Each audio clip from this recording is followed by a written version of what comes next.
नमस्कार दोस्तों, मैं कोई यूट्यूबर नहीं हूं और ना ही कोई अर्थशास्त्री हूं। लॉकडाउन के चलते घर पर हूं तो सोचा कि अपने विचार आप लोगों से शेयर करूं। बहुत से लोग आज इस बात पर ज्ञान झाड़ते हैं कि कोरोना के बाद देश की अर्थव्यवस्था गिर जाएगी, देश में बेरोजगारी बढ़ जाएगी। मैं आपसे जानना चाहता हूं, आपकी अपने परिवार में क्या कीमत है? आपकी नज़रों में अपने परिवार की क्या कीमत है? अगर आज सरकार लॉकडाउन करके आपको घर बैठने की सलाह दे रही है तो वह सब जनता के प्रति सरकार का प्रेम है। जो लोग पश्चिमी सभ्यता में विश्वास रखते हैं और पैसा और शारीरिक मोह ही जिनकी प्राथमिकता है, वो लोग इस तरह की वाहियात बात कर रहे हैं कि गरीबों का क्या होगा।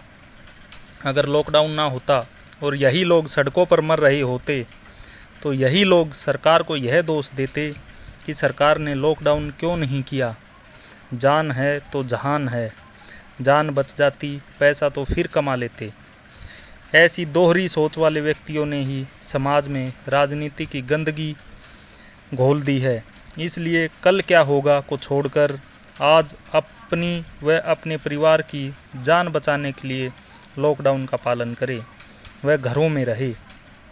यह सरकार का आपके प्रति प्रेम ही है, जो 135 करोड़ की आबादी होने पर भी संक्रमित रोगियों की संख्या 16,500 है।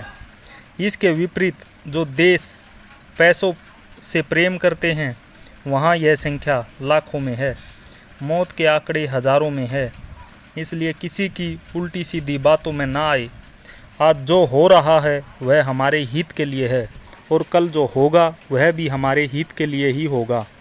माननीय प्रधानमंत्री जी पर विश्वास रखिए, वह मानवता के रक्षक हैं, देश प्रेमी हैं और मैं यहाँ किसी पार्टी या नेता का प्रचार नहीं कर रहा हूँ, बल्कि एक सच्चे देशभक्त और अपने परिवार के प्रति वफादारी रखते हुए अपने देश और परिवार की रक्षा के लिए सरकार के नियमों का पालन करूँगा, घर में रहूँगा और अपने परिवार व मोहल्ले को घर में रहने की सलाह दूंगा।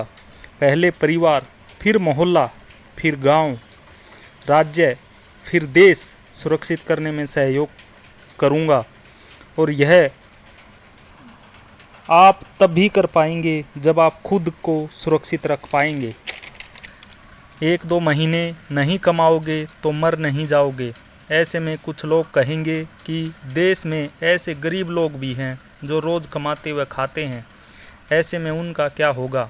इसके लिए आप सभी जो मुझे सुन व देख रहे हैं से निवेदन है कि सबसे पहले अपने आसपास व उसके बाद अपने गांव व पड़ोस से बाहर मदद करें, वरना हमारा हाल उस दानी सेठ के जैसा हो जाएगा। बहुत पुराने समय की बात है, देश पर आपदा आई थी और राजा ने सभी देशवासियों से मदद का आह्वान किया। इस आह्वान से सभी देशवासियों ने खुलकर दान दिया। लेकिन एक दिन जब दानी सेठ अपने गांव में घूमने निकला तो उसने देखा उसके गांव के गरीब लोग भूख से मर रहे हैं। लेकिन सेठ ने दान देते समय अपनी ज़रूरत के हिसाब से रखकर सब दान कर दिया और अब वह और मदद करने में असमर्थ था। इस पर उस सेठ ने राजा के प्रति रोष दिखाया।